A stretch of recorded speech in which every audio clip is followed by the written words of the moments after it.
Are you looking for more out of your life? Do you need ideas on how to start new businesses and how to move forward in your own personal life? Well, guess what? You have come to the right radio show. At You Can Overcome Anything podcast show, you will learn and hear from many people from all walks of life who are sharing their challenges, their stories, the habits, and the mind shifts they had to overcome to become who they are today. On top, you will get a chance to connect and see how you can overcome anything by networking and learning about your next move through this radio show. I present to you our great speakers at You Can Overcome Anything podcast show with your host, Cesar Espino.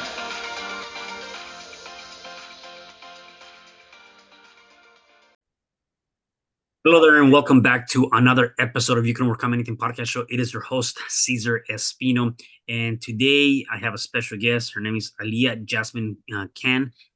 She has over 20 years of experience in business management, mindset coaching, and thought leadership. She has helped multi-million dollar businesses and thousands of clients achieve their goals. Alia imagines a world where pain and suffering can be dramatically reduced by people understanding the power of their mind and how to use it effectively.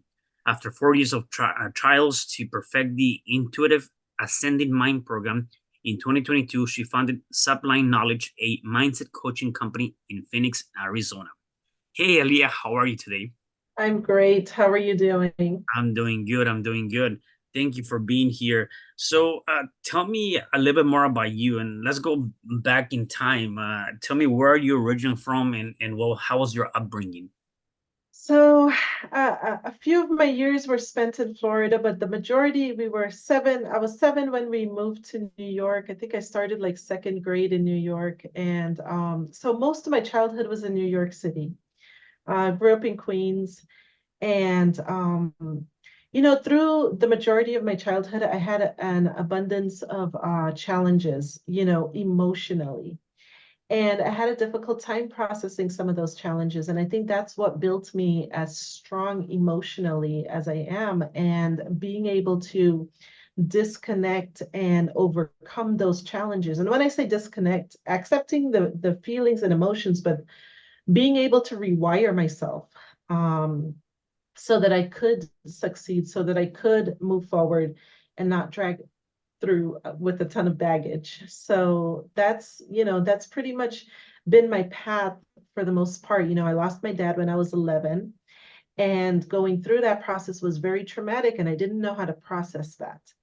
And I think that spun me into like a realm of depression through sort of my teenage years. And it was depression that was very hidden, because I had to be strong. I had to look a certain kind of way. I had to carry myself a certain kind of way.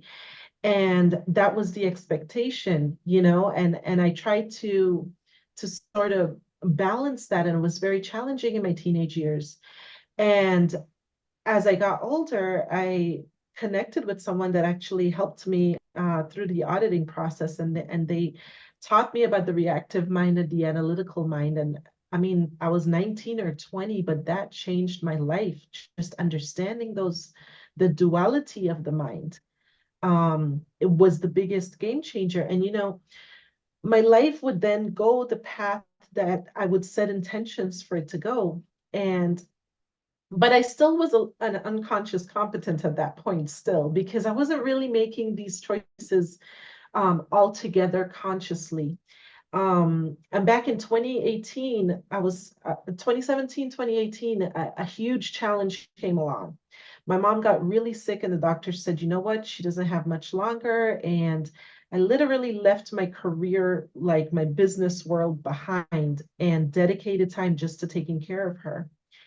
And in the process of doing that, I learned so much about myself and so much about her and so much about life in that process, because meditation became the way that I would center myself from dealing with the stress, because she was on oxygen. So every time I would be around her, it felt like a life or death situation. And it felt like I was the one in control of whether or not she was going to make it or not, and it's a false sense of feeling because ultimately, her life is hers versus mine, but it's that feeling of panic that would reside within you if something wasn't done or wasn't done correctly, or she wasn't able to breathe properly or something. So I would go through my daily practice of feeling that level of like anxiety and panic. And, I would get home and I would just meditate to get myself back to a state of peace and calm. And one night back in 2018, I had a completely kind of Satori moment where I was I knew about asking mentally enabling questions. So I went to bed with the, not bed, but went to like meditation process with the idea in my head. And over the course of the next 6 months, so much information would flood to me that I started to build the intuitive ascending mind program. And I teach people to ask these mentally enabling questions because today I know that asking the right questions made the difference in my life. Your subconscious mind is seeking to answer those questions when you ask the right questions. So it's about asking the questions: what am I supposed to do next? Who am I supposed to become? How do I deal with this challenging situation? Asking the right questions in a positive manner really fed me the majority of the intuitive ascending mind program. And the program really, it goes through levels of consciousness, our mental faculties, and really deep diving to understand how it works. And then finally into the duality practice, because every day in our everyday life, we experience duality. Like we know if we're cold to put a sweater on, right? It's simple, right? Or adjust the temperature, whatever it is. But in the mind, if we're experiencing confusion or chaos, we don't know how to bring clarity and calmness back to the mind. So it's taking the duality that you see in the physical world, but then applying it into the mental world. Because when you get into the mind and you understand, if the majority of you is dealing with fear every day, then you don't have enough faith.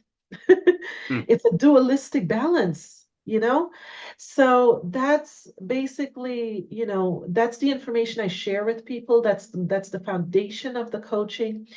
And I can take the same teachings of that and attach it on to building a goal of just perfecting their different areas of your life. So as I build the goal in love, because when I speak of love, I'm really speaking of understanding mental love, so you're choosing the right thoughts. I'm speaking of understanding physical love, so you love the physical being that you are. Just unique, however God made you, so be it. Yeah. And when I speak of then you're equipped to deal with relationship love. Then you're equipped to deal with your family dynamics and things of that nature. And then, we do coaching in terms of health. And a healthy mind chooses the right thoughts to think. A healthy mind thinks of ways. A healthy mind really understands the feelings that are you're experiencing in the body. You have an open sense of awareness with a healthier mind. And of course, a healthy body, exercise, drink water, all the fundamentals that we know. And then wealth is also a key area. I think a lot of people, they have a misconception about wealth. They have this kind of greed state of mind, and it's really not about, it's about taking care of others and being financially responsible and being able to take care of yourself as well as others. And I think that's really where I help to guide people to understand. And when it comes to like career, understanding your career path that is built for you.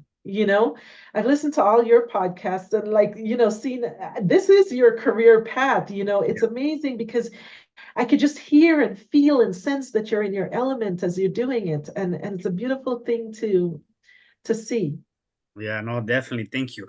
Uh, Talking about the two different experiences that you had, where your dad passed away and you went to that deep depression, right? And kind of dealt with that, and then your mom passed away, and you didn't really have the, you didn't really go into that depression. That's kind of what you teach now. And Yeah. while obviously, you know, you're 11 when your dad passed away, and then you're an adult when your mom passed away. I know that difference there, it still kind of goes back though to that mental state of mind, right? So Mhm. talk about that difference, because I think that's huge. The fact that you're able to, while they were both critically important, critical important, you dealt with them differently because of the things that or Yeah. the practices that you put in place. So talk a little bit about that, because I think that's huge. So what I've discovered with the duality that's involved in that, right? Yeah, One was a sudden death, and the other one was I guess a little bit more time to like think and gradually. find, Yeah, right? yeah. So so with the first death, I literally, when the doctor told me that I was going to lose my mom, and I mean I knew she was up there in age, Mm-hmm. but I came home and I asked myself, I reflected back on when my dad passed away, and I asked myself, Aaliyah, what would you have done differently?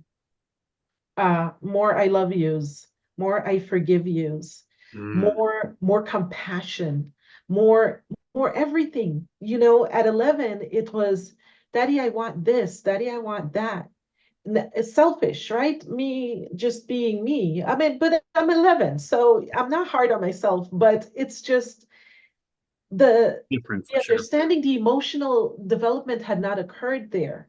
So even though I was at that midway point, it was still something that I reflected upon, because I was like, well, did I say I love you to him the last time I spoke to him on the phone? And I Mm, remember the last conversation.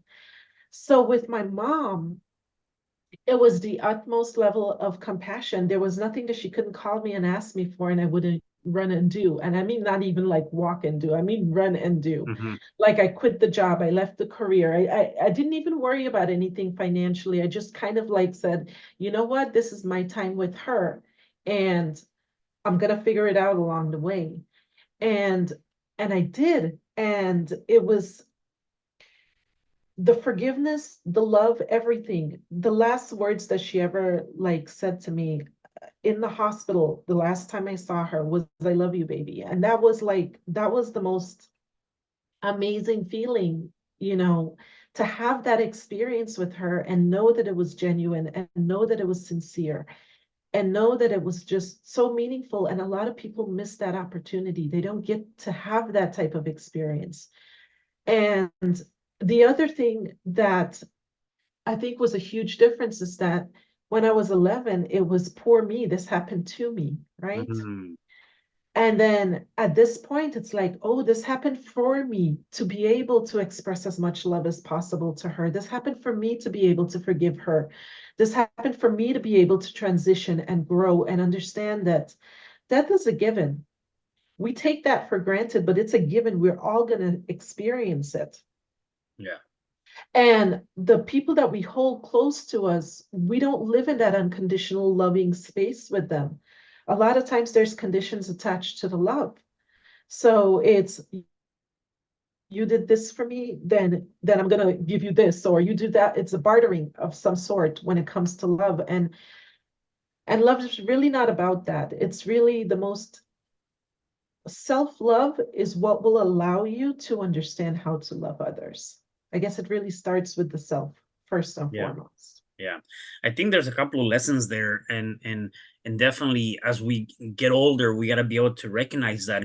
And you kind of said it right. That, again, at an early age, we're more, selfish, and it's all about me, me, me, me, right? Except, even so, as we're growing up, we tend to do that too. We tend to just be in that space. And so I think the lesson there is, we got to be more compassionate, especially on those that we really care about and love, right? And then, like you said, even yourself, like, we're so easily judgmental to ourselves and tend to talk down to ourselves when really we shouldn't be that way, right?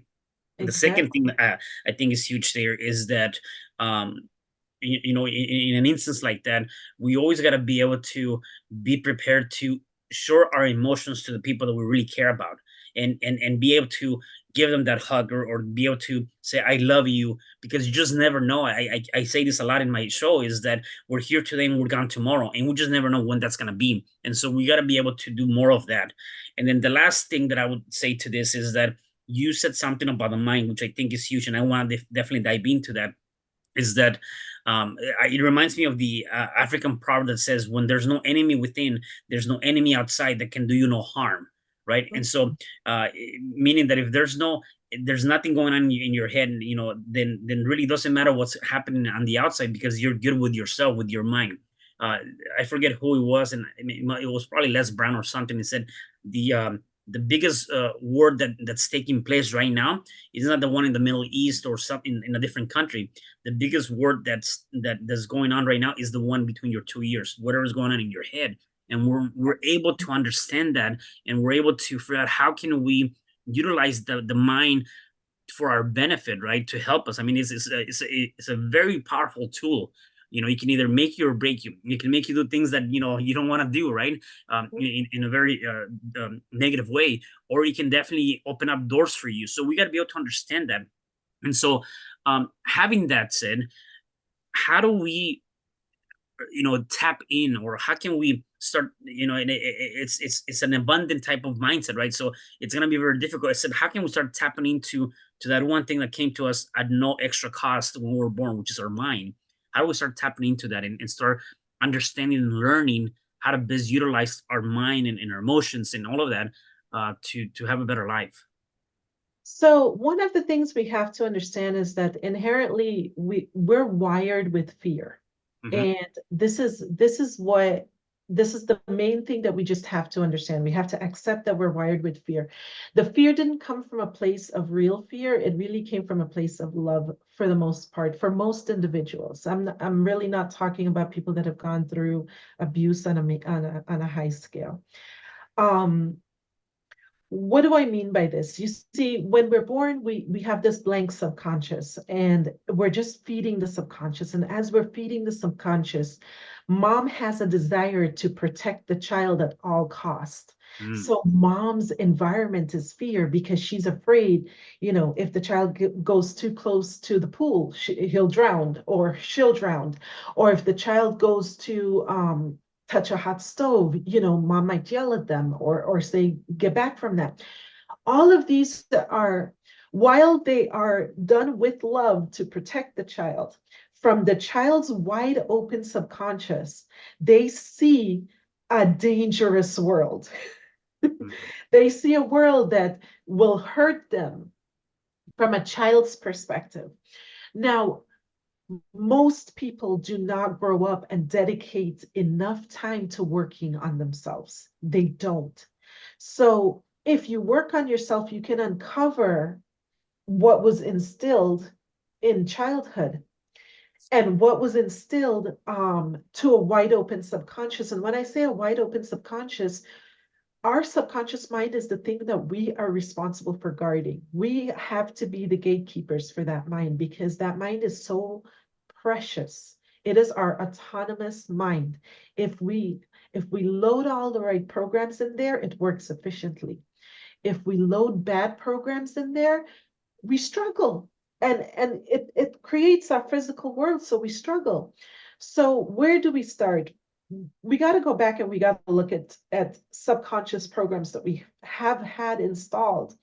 And a lot of people, sometimes memory might fail them, and it's hard to kind of go back and really connect the dots along the way. But I think one of the things that life does that's kind of like guides us through is that it'll mirror the same situation back at us over and over and over again. And anytime that that happens, and you see that it's a different character, but you're encountering the same type of situation. Maybe it's betrayal. Somebody's betrayed you, and then you're dealing with betrayal over and over again. Well, my ex did this, and my best friend did this, and all of these people that are close to you are doing the same thing to you. It's you. Yeah. It's you that's got to make that change. It's you that has the paradigm that's attracting these individuals, that's causing this to happen over and over again. So like I said, it's dissecting, it's understanding, it's you dedicating time to you. A lot of people don't care to do that. They go to work, and they'll dedicate time to watch movies. They'll dedicate time to go out with friends and listen to music, and all of these things are great. I'm not knocking them, but they won't dedicate time to get to know themselves. They won't dedicate time to understand how to shift, how to change, how to accomplish more in their life. They won't dedicate time to understand why their relationships are challenged. So it takes time. It takes time Yeah. and it takes working. It takes self-reflection. Yeah, for those that are listening to us, just so that we can get a better understanding, what is the difference or the main difference, if you may, between the subconscious or the unconscious mind and the conscious mind? Sure. So the conscious mind, like consciously, I know that I'm having this conversation with you. Subconsciously, I've already got this information wired, so I am able to just flow with it, and it's already wired into my subconscious mind because I understand this method of thinking and I understand what I do. Um, that's the difference, kind of, when you get into the car, for the first time, you're nervous when you're first learning how to drive. Once you do it over and over again, I mean, I've been driving for how many years now? I don't even remember how I get from point A to point B because it's so autonomous. That subconscious is our autonomous mind. The first time you tied shoelaces, versus now you just do it without thinking. The wiring of the subconscious mind is to put good programs in, because when fear-based programs are wired into the subconscious mind, that's where the challenge comes. You have to be able to extract what those fear-based programs are, and through affirmation, and I have multiple levels that we do this. We do affirmations, but we write, we speak, we listen, we immerse ourselves with all of our five senses into the experience of the change that we're looking to see occur. And when you can do that consistently over and over again, that change becomes the dominant thing in the subconscious mind. So if it's peace, if it's ease and grace, if it is a harmony, these are all things to be wired to in the subconscious mind, regardless of what wars are taking place. We know that our homeostasis, our body, our being is at a level of calm and is able to deal with whatever challenges may come along, you know? Yeah. Yeah, and if I may add to that, one of the other things, and which we'll talk about next, is, again, when we talk about programs, right? And the way I also like to describe it is that the conscious mind is the critical factor. The way we were talking, thinking, the things that we're doing, that's the critical factor. The unconscious mind is nearly a program, right? And so if you put in a negative program, it's just gonna give you that back. It's like, I always like to use this, and it might be a bad analogy, but I'm still gonna use it. It's like if you're watching, porn or something, that is that it's gonna give you that back, right? You put us back in the days, you put a CD of porn into your computer, it's gonna shoot that back in the screen, right? It's just a program. Or if you put an educational CD in the computer, is going to, put that back. And so when we talk about programs, is we want to be able to put the right programs into the unconscious mind. And the interesting part is that sometimes, though, our critical factor, our critical mindset, well, this doesn't make sense. Why am I gonna get up every morning and journal? Why am I gonna get up every morning and do affirmations? That doesn't work. Like, I've been saying this forever and ever and ever, and it doesn't work. So the critical factor wants to get in the middle of it, and say that's not a good idea, because the critical factor is saying to you that thing that you're trying to do is not gonna work, right? And Mhm. so let's talk about that, because I do believe that the Sure. programs are so critical. And I know myself, I went through a journey a couple of years back when I decided to jump in this 100%. And I literally changed all my programs. And it took some time to do that, to be able to get to where I'm at now. Except, again, it wasn't easy. So what would you say are some of the programs that, somebody can initially start doing right now, that can help them in their life? So I'll explain exactly what takes place. So bringing it to that, that's such a big point. When you have that part of the mind that's saying, no, you can't do that. I spent a lot of time talking about intellect and ego. And what we don't understand is what the ego is and how it works. And what the ego is the I am identity that we identify ourselves with. And the second thing that we need to know about the ego is the ego has these wants and these cravings. And the ego is trying to protect itself. It is the first level of mind. So when you go into your subconscious mind, the first thing you're going to encounter is the ego. And the ego is there to protect you, keep you safe, and make sure that you don't disrupt the programs. So the ego is actually the first thing that we're encountering. Now, the ego did not develop itself. What the best way I describe ego is a young child or a teenager. They know it all and they don't see a need to change. That's the Mm, ego at work. Now, we go beyond ego and we explore our mental faculties. We have our perception and our reasoning. Our perception is the way we view the world. Reasoning is whether we'll accept or reject an idea, basically. Then we go into the other two mental faculties. We have imagination and memory. And memory is really where most people live versus imagination. Imagination is really the bridge that takes us to the future, but memory is the past that wants to keep us living there. mm, Now, the next thing that we look at is intuition and will. These are all of our mental faculties. Will is your determination to do it. Intuition kicks in. It lets you know you're on the right path. It's little things. I don't care.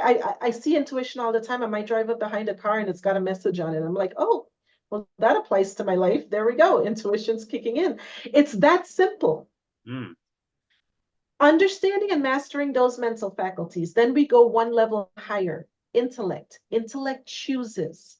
So when the ego's acting up and the ego's saying, no, we shouldn't be doing this, we have this intellectual faculty that chooses. This is our free will that resides within us that says, I understand that you want to stay living in this state of mind, but you're not going to because I dominate. I am the intellect and I'm choosing to commit myself to writing these affirmations. I'm choosing to commit myself to the change that I want to see happen in my life. So it's the intellect that chooses to manage the ego. And then as we're starting this process of getting into learning what the egoic constructs really look like, which is the labels that people slap on us. They're not true to who we are, right? True to who we are is we're spiritual beings working our way through mind and we have a physical experience we're experiencing. When we understand that, the color of the skin, the race, the ethnicity, all of that falls away. When we mm. understand that, so none of the things that the ego gets attached to, like I am this, I am that, I am from this land, these are my people. We're all people. We're all here. We all have these same faculties. We all have a mission. And if you think of something, one of the simplest things that I say is like, look at a pen. It's the most basic thing, but it took probably almost 1 million people for it to be created from the grand creation stage of pen to Yeah. right now, the one thing that I pay that I probably got for free somewhere that I take for granted Yeah. that is so complex that ink has to be created in probably a different country, shipped, maintained, whatever it is, delivered on a truck. Every single player, every single one of us, we all have this very valuable position that we hold in the grand scheme of life in a collective consciousness manner. Um, and I want people to understand that about themselves and about their life, and understand that their intellect allows them to choose those egoic labels. So if I'm looking to start a business, I'm a business owner. If I'm looking to grow, whatever the area is, if I'm depressed, I'm looking to express myself more effectively so that everything's not held in the mind. That's really what causes depression. And when you think about it, it's suppressed emotions. And if they're able to express themselves, then the depression leaves, it lifts. There's nothing to be depressed to. Yeah. So it's just helping people to understand the intellect and like I said, the ego, because it's really the main struggles lie with the ego's beliefs and the ego's behaviors. What results in egoic behaviors? Yeah. No, that's huge, and I think, I mean, this is a topic that I know we can go on and on forever, and it's very interesting because obviously it's something that, again, everyone in some shape or form needs to learn how to be able to manage and or be able to utilize, is gifts for the better of our own, right? One of the things that I have here in my notes that you mentioned, which we kind of talked about it and you mentioned a little bit, but I want to go a little bit deeper because I do believe that there's a bigger meaning on that, and it is we can impact what happened to us, but we can change how we choose to view it, right? And so I Mhm. want to go into that because I know a lot of people might be going through, and I'm not sure if you're gonna agree with me on this. Nevertheless, maybe some people went through, sexual abuse, or maybe some people went through drug abuse, or they were part of a group of friends, and then maybe that friend was a good friend and they did them wrong, like all of these different things that kind of happen to you, right? Yeah. Or we see it like that.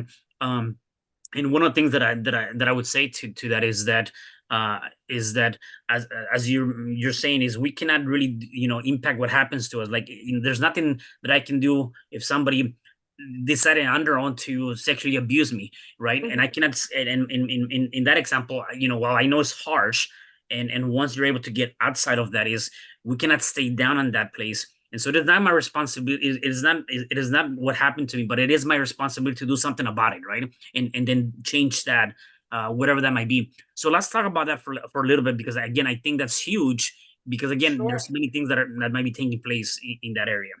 So that's absolutely huge, and it's a big issue that I think a lot of people really carry around, especially something as impactful as sexual abuse or any type of abuse.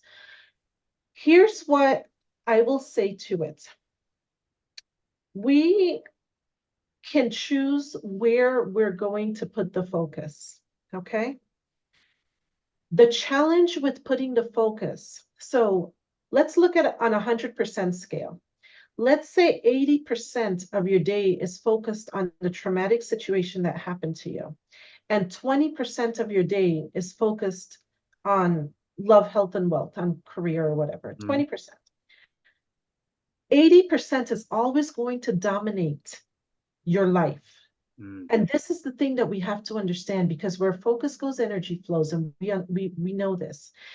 If 80% of your thoughts, your emotions, your actions are in that space, and when I say thoughts, emotions, and actions, I really mean like you're thinking someone might attack you, you're thinking you're living in fear, and your body is physically in fear. You see, thoughts, feelings, emotions, actions create our attitude. So when we understand how to control thoughts and feelings, feelings happens in the body. Thoughts happen in the mind. So I do this, it's mind. I'm talking about your brain, your thought process. And then here, like the tense, the feeling of anxiety, the feeling of anger, the feeling of fear, the feeling of fight or flight, this is happening in the body. Now, what creates our reality is the thoughts plus the feelings merged together. This is creating, it's putting a laser focus on what we want to see occur in our life. So imagine if 80% of your day is spent on the victim state of what happened to you. Now, we can't change it. It's unfortunate that it happened. And every single one of us carries a level of baggage of something that has happened to us. Whether we talk about it or we don't talk about it, it's still something that we carry. But we can't change it. It's in the past. We have to acknowledge that we can't change it. We have to acknowledge that we have to shift 80% of our day to be put onto the goals, the things we want to see accomplish, the changes that we want to see happen in our life.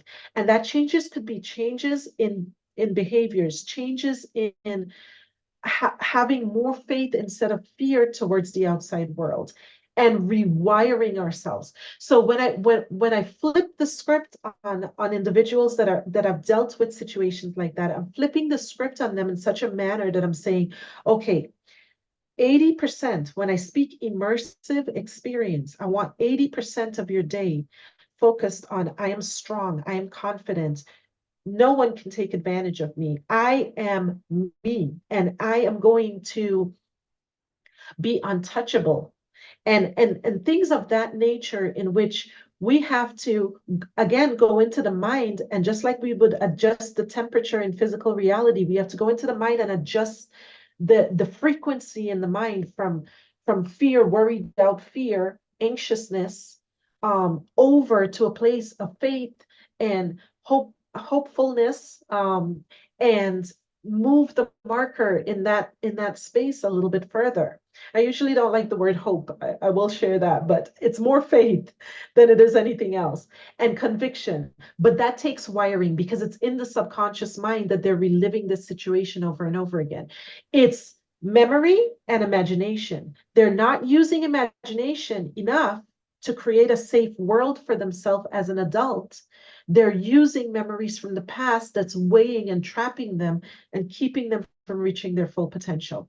So understanding that memory and imagination works exactly the same way. If I asked you, Caesar, what was the first house you ever lived in? You could give me a detailed explanation about Yeah. it. And then if I asked you, what is your next house going to look like? I'm sure you've got Yeah. the sprawling estates that you already have like built in your imagination.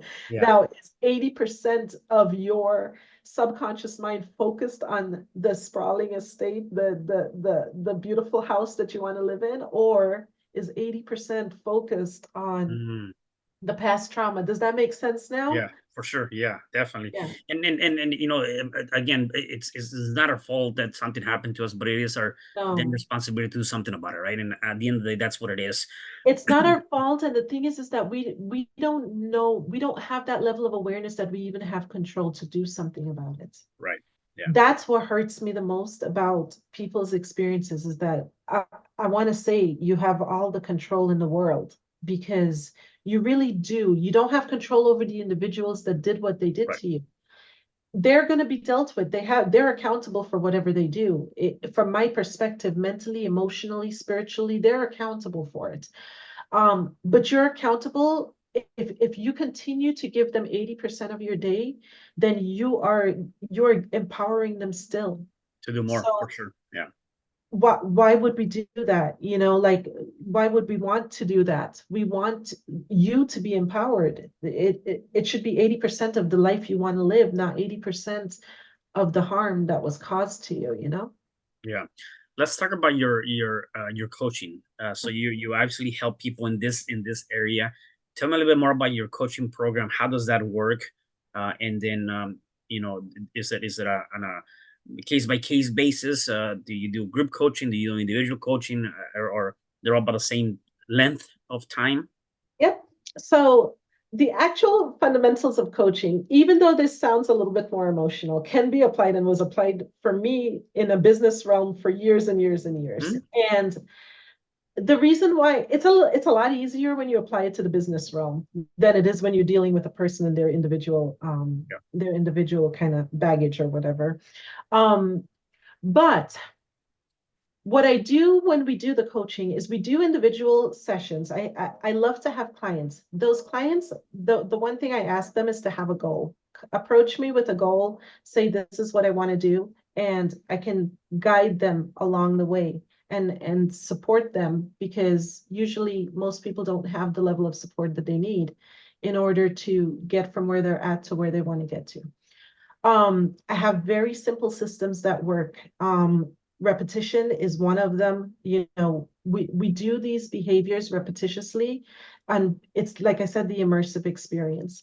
Now, in a business perspective, we build goals and we really help. I think when employees understand the emotional baggage they bring to work, Mhm. they're able to let that baggage fall away and focus more with a laser focus when they have the goals before them. So these are things that are beneficial in both the corporate world as well as in your own personal life. So as we go through and we build these goals out, it can be individual or it can be group coaching, but we build the goal, always have to have a goal, and then we set intentions until the goal is met. So intentions are little things that you're going to do every single day that are going to get you on track and get you consistently focused on the goal and bring your mind and attention to the goal so you can be living eating, breathing, the goal, somewhere in your subconscious mind. Now, I'm not saying live in the future you, but you're still going to live in the present. I don't want to, I want to make sure that I make this clear, because you are going to live in the present. But instead of you reflecting on things of the past, that energy that you would normally spend on past things that you can't change, you're now going to shift that energy over to imagination and visioning for the future. So it's If I may add something to that, one of the things that I like to say is, and I'm not good at relationships yet. I like to say this is that make sure that you don't cheat on your future with your past, because a lot of times yes, people get caught up on that past, and you're essentially cheating on your own relationship, your own being yeah, in the future. So yeah, yeah. You're reliving. I mean, it's why this is the thing about us. We don't realize how much other people are programming us. yeah, oh We yeah, talk about conscious mind and subconscious. We walk around with an open subconscious mind like a child for the most part, and we don't understand that people, music, movies, every single thing is wiring us. And every moment of every day, you listen to. I had a client and she's working on a relationship, and I said, okay, tell me about like your everyday life, and she goes, well, I really listen to sad country songs all the time. And I'm like, and you think a relationship's going to come from the results of doing yeah, that? yeah, right, You know, you got to change it. It's got to be loving country songs. It's okay. You can pick the loving ones. You don't have yeah, to listen to the sad ones, the breakup ones, because right, that's your vibrational energy field. That's the space you're living in. That's the wiring in the subconscious mind. So the moment something bad happens in a relationship, you're playing the sad love song again because you love the sad love song. hmm, yeah, yeah, And every day I want more and more people to understand this. It's what you're choosing to expose yourself to. Make these conscious choices. Don't allow your mind to stay wide open. Your mind is governing your physical world. So with careful attention to detail, pay attention to what's going into the mind. You're yeah. almost better allowing nothing in the mind rather than allowing something negative into the mind. Yeah, I love that. I love that. So where can people find out more about you, connect with you, learn more about the things you have going on? Sure. You can learn more about Sublime Knowledge. It's going to be at www.sublimeknowledge.com. If someone wants to, work with me personally, you can visit me at www.aliayasminkhan.com. And hopefully we can leave those in the links. And that's the best way. We've got our social links on there. We're on Instagram at Sublime Knowledge. We're on Twitter. We're on Facebook. So there's multiple platforms to connect. And I do seminars on a regular basis. We post them up on our social media every time we're going to do it. And Nice. it's wonderful to kind of just work just a little bit. They're not that expensive. I built this program so that it could be affordable for everybody because I think everybody deserves to have this. Yeah, Um, I love that. I love that. Do you have any what are your habits? I mean, like, what are the things you do on a day-to-day basis? so part of my daily practices, I'll tell you two big things that I always do, and this is a game changer in everybody's life. I write my goals at night before I go to bed. Okay. I wake up in the morning, I will rewrite my goals, and I set intentions for my day. Now, are those goals for your like for the next day, or they could be for a week out, two weeks, a Nope, month they're out? for today. It's in the moment. Gotcha. So it's for today. So we're living each day and it's in the moment. So for today. And then I get into the habit of writing intentions about everything or like mentally intending something before I approach it. So a few minutes before I got on here with you, I said, okay, what is the message I need to deliver here? How can I help serve others? Mm, And it's I said that intention to provide as much information so that I can be of service to others, even if it's someone just listening to it, just so that they can have something powerful that they take away from this. Um, I set intentions before I approach everything in life, before I get on the streets, before I drive. whatever it is that I do, my intentions before I drive, I am safe, I am protected, I'm a protector of others, I'm protecting myself. These are series of affirmations that are just wired, and again, wired into my subconscious. So I'm love that. subconsciously running this program. So it becomes easy because I've wired myself subconsciously. Yeah, I love that. Awesome. Two things that came to mind right now, and we kind of talked about it. Number one is I believe that as you were talking about, we're being programmed by all these different elements and things that are happening, right? And so there's a lot of times, even when we're talking to family members or people, what I call projected programs, right? Like somebody addressing you and speaking to you, and you agreeing with whatever they might be saying. That's a projected program, right? Mhm. And so that's the first thing. The second that came to mind is that words do matter and they have a huge weight and meaning. And so I believe that we also have to be careful on the words that we choose, because again, anything that we're saying, whether we're speaking it out or into ourselves, we're programming our unconscious mind, right? And so words do matter. And then one thing that you say right now, which is I love that is easy for me, right? You mentioned that in your sentence, Mhm. and when you say those things again, the conscious mind is saying, yeah, like this comes easy to me, and we were able to do this, and you're just programming that, which is good, which is huge. So that's awesome. um in terms of things you have going on, and you obviously have a lot of experience. My last question for you is, for the people that are watching us and listening to us, while you already gave us a lot of golden nuggets, if they're going through any challenge, whatever challenge that might be, what is one thing or a couple of things you can say to them so they can start overcoming that challenge? Write it down. Okay. Write it down, take it out of your mind, put it onto paper, and as you're writing it down, write down every feeling that you're ever feeling or experiencing. As a point of reference, when I was going through a breakup in the past, I wrote down I wasn't feeling supported, and I wrote down all the things that I wasn't feeling. And then I took all of the things that were negative, the thoughts, the feelings, the emotions, and I wrote exactly the opposite. I am supported. I am feeling supported every day in my life. And I wrote that consistently over and over again until I wired my subconscious. That is the one thing that I will say to people. Take what's floating around in your mind. If it's fear, understand what the perfect you would feel like, and then write it down, and then immerse yourself in that space Got it. for at least, I mean, write it 7 times, 7 days a week. Wire yourself until you know it, and it becomes, like I said, easy. When I am supported becomes easy, then you're supported. It's that simple. Like you're Yeah, supported in life. I love So that. So essentially, you're taking all of those emotions or things that are going out. It's like a computer dump, right? You're removing it from your mind, putting it into a piece of paper, and then now you're gonna uh, replace that with positive affirmations or positive programs that you can replace that, right? So it's kind of emptying the mind with something new, replacing it with something new. yeah, we don't even realize. I remember a couple of years ago, I've always been confident in everything, but one day I went to go write I am worthy, and I felt so uncomfortable writing it. And I was like, how did I miss this? Yeah, How did I miss this? Like I could feel the discomfort in my body as I was starting to write it. Like I just, and I wrote it over and over again, over and over again, over and over again, because I realized that your self-worth is only as good as your net worth. That's the way I look at it, not your network to your network, right? yeah, yeah.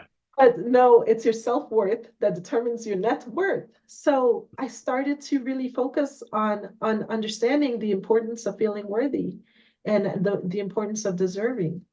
Yeah, I love that.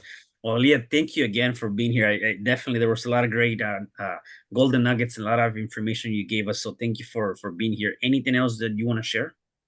No, I just want to thank you for having me. I mean, this is a wonderful experience, and I love what you do, and I appreciate what you do. So I just want to let you know you create a platform for amazing people. I've listened to some amazing life stories and amazing challenges that they've overcome.